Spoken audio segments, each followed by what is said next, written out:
बांची news, N K news 1, निष्पक्ष जन जन की खबरें आइए सर, आइए सर।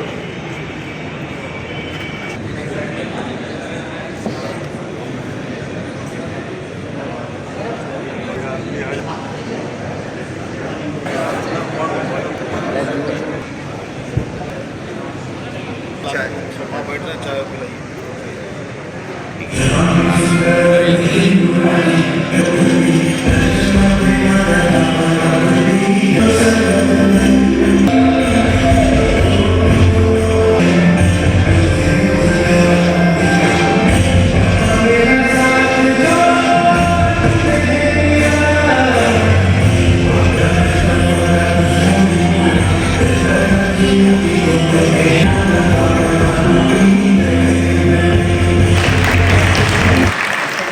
सम्मानित अतिथियों का एवं मीडिया कर्मियों का स्वागत करता है।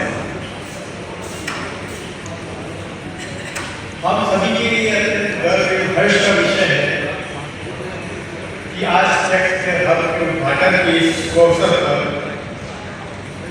हमारे बीच आयकर विभाग के बहुत से अनुभवी वरिष्ठ एवं सम्मानित सदस्य उपस्थित हैं। हम सर्वप्रथम हार्दिक स्वागत करते हैं हमारे निदेशक मुख्य अतिथि एवं पूर्वी उत्तर प्रदेश के प्रधान मुख्य आयकर आयुक्त आदरणीय श्री अमर कुश सर, विभाग के वरिष्ठ अधिकारीगण, उपस्थित विशिष्ट अतिथिगण, सम्मानित स्टेक होल्डर्स, मीडिया से आए हुए हमारे मित्रगण और यहाँ उपस्थित सभी सम्मानित नागरिक, आप सभी का आज के इस कार्यक्रम में मैं हार्दिक अभिनंदन करता हूँ कि सुविधा के लिए लिए गए इनिशिएटिव्स के बारे में अवगत कराया। इस हब के माध्यम से हम करदाताओं की Shri Ajay Atri, director general investigation, miss Mona Mahanti, CCID Allahabad, esteemed officers from the Directorate of Public Relations, Publications and Publicity,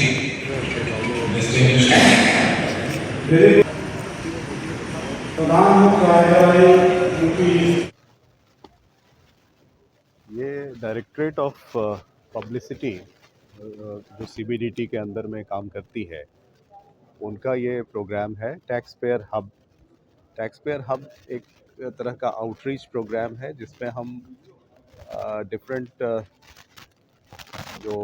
tax payers की कैटेगरीज हैं उनसे इंटरेक्ट करते हैं, उनको बताते हैं टैक्स के प्रावधानों के बारे में, उनसे चर्चा करते हैं, उनकी समस्याएं जानने की कोशिश करते हैं, उनको गाइड करने की कोशिश करते हैं। और ये टारगेटेड आउटरीच प्रोग्राम है। जैसे यहाँ पे जो हम कर रहे हैं उसमें हम टारगेट कर रहे हैं MSMEs को, middle medium and small scale enterprises, industry, tax bar association, institute of chartered accountants of India, अपने डिपार्टमेंट के ऑफिसर्स और सबसे इम्पोर्टेंट स्कूल के बच्चे और यूनिवर्सिटी BHU के स्टूडेंट्स। ये हमारा प्रयास रहता है और हम कोशिश कर रहे हैं कि बच्चों को शुरू से ही इस बात की प्रेरणा दे सकें कि वो एक अच्छे टैक्स पेयर बने, एक अच्छे नागरिक बने, एक जिम्मेदार नागरिक बने, और उनमें ये भावना शुरू से ही विकसित करने का हमारा प्रयास है। और इस संबंध में हमारे यहाँ के माननीय मुख्यमंत्री और माननीय राज्यपाल महोदय का भी ये सुझाव है कि हम ऐसे लोगों के साथ अपना इंटरेक्शन बढ़ाएं, जैसे ट्रेड एसोसिएशन है, ट्रेड बॉडीज़ हैं, बिजनेसमैन हैं, बच्चे हैं, स्कूल के, यूनिवर्सिटी के बच्चे हैं, ताकि वो आगे चल के एक जिम्मेदार नागरिक बने, एक जिम्मेदार टैक्स पेयर बने। सर, अगर 1 अप्रैल 2026 से जो नया अधिनियम लागू होने जा रहा है, जी, उसकी 3 मुख्य विशेषताएं क्या हैं? क्या ये आय की गणना को सरल करेगा और जो रिटर्न भरने की जो क्लिष्टता है वो कम करेगा? जी, अगर मैं संक्षिप्त में कहूँ तो ये आयकर अधिनियम जो नया बना है, ये सिंप्लीफिकेशन के लिए ही बना है। तो ये सिंप्लीफिकेशन का काम एक्ट के प्रावधानों में भी किया गया है ताकि लोगों को समझने में आसानी हो परेशानियां कम हो, टैक्स लिटिगेशन कम हो। और इससे रिलेटेड अभी एक और कमेटी इस पे काम कर रही है जो कि इससे रिलेटेड रूल्स और फॉर्म्स जो प्रिस्क्राइब्ड होते हैं इनकम टैक्स एक्ट में, जो कि इनकम टैक्स एक्ट की कंप्लायंस के लिए ज़रूरी होते हैं, उनको भी सिंप्लीफाई किया जा रहा है। एक दूसरी कमेटी उस पर काम कर रही है और उम्मीद है कि वो भी जल्द से जल्द अप्रूव हो जाएगा और अगले साल अप्रैल से ही वो भी लागू हो जाएंगे। सर, अगर तो सिंप्लीफाई की बात की जाए तो 12 लाख तक जो टैक्सेशन है मध्यम वर्गीयों के लिए तो ठीक है, जो 24 लाख पे 30% आ गया है, तो उद्योग मंडल ने उस पर कहा है कि कुछ आप गुंजाइश कीजिए और 50 लाख के बाद 30 को लाइए, उस पर जब क्या है? देखिए, ये तो पॉलिसी का मैटर है, मैं इस पर कमेंट नहीं कर सकता क्योंकि ये हर साल बजट का एक्सरसाइज होता है और जिसमें कि वित्त मंत्रालय वेरियस स्टेक होल्डर्स से सुझाव और आपत्तियां आमंत्रित करता है, तो ये उसका पार्ट है। हर साल लोगों को विभाग सुनता है, वित्त मंत्रालय सुनता है, CBDT सुनता है और उसके बाद हर साल फाइनेंस एक्ट में उस तरह के प्रोविजंस लाए जाते हैं। यहाँ पे एक संवाद भी हो रहा है, नियम कुछ शामिल भी किया जाएगा, उम्मीद की जा सकती है? ज़रूर, ये तो एक निरंतर चलने वाली प्रक्रिया है। जैसा मैंने बताया कि हर साल ये वार्षिक रूप से, अभी आपने पेपर में भी पढ़ा होगा कि वित्त मंत्रालय ने इस साल के लिए भी अपने बजट एक्सरसाइज शुरू की है और डिफरेंट स्टेक होल्डर्स से सुझाव, आपत्तियां, सजेशंस ये सब मांगे हैं। तो ये एक एनुअल प्रोसेस है, हर साल होता है। ये इसी साल अक्टूबर-नवंबर से ये प्रोसेस शुरू होता है और फाइनेंस एक्ट जो बजट प्रेजेंट होता है फरवरी में, उसमें इस तरह के प्रावधान किए जाते हैं। ये टैक्स पेयर हब हमारे जो इस क्षेत्र के करदाताओं को जागरूकता फैलाने के लिए और अगर उनकी समस्याएं हैं उसको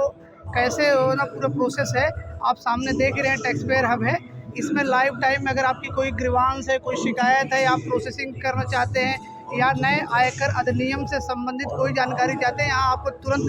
आज और कल दोनों मिल जाएगा किसी भी प्रकार का। ये हम केंद्रीय प्रत्यक्ष कर बोर्ड की एक पहल है जिसके द्वारा जो है हम नागरिकों को आयकर देने के लिए जागरूक करना चाहते हैं कि वो कितना सिंपल है और आपका जो ये टैक्स आता है और राष्ट्र निर्माण में हमारे योगदान को बढ़ाता है और उससे राष्ट्र निर्माण होता है। आज टैक्स पेयर हब में एक प्रयास और एक सार्थक योगदान के लिए कराने के लिए हार्दिक आप लोगों का धन्यवाद करता हूँ और धन्यवाद देता हूँ। सर, इस हब में बनारस के ही लोग हैं कि बाहर से भी आए हैं? नहीं, ये हब का जो केंद्र बिंदु पूर्वी उत्तर प्रदेश में वाराणसी और इलाहाबाद, हमारा जो chief commissioner income tax Allahabad के अंतर्गत कितना क्षेत्र आता है, मुख्यतः पूर्वी उत्तर प्रदेश आप समझ लीजिए वो पूरा इसके हब का केंद्र बिंदु है। युवाओं को टैक्स देने के प्रति जागृत किया जा रहा है, क्या उद्देश्य है, क्या लक्ष्य है? देखिए, इनकम टैक्स देने के पीछे कोई आदमी ये सोच के इनकम टैक्स न देती है एक मजबूरी है, बल्कि हर आदमी यह सोच के इनकम टैक्स दे कि यह राष्ट्र निर्माण में इसका बहुत बड़ा योगदान है। यह भावना जागृत करने के लिए हम बच्चों के बीच में,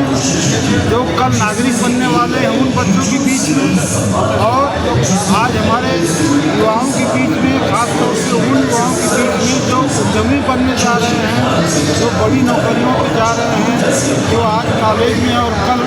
सक्षम नागरिक बनेंगे, उनको संबोधन करने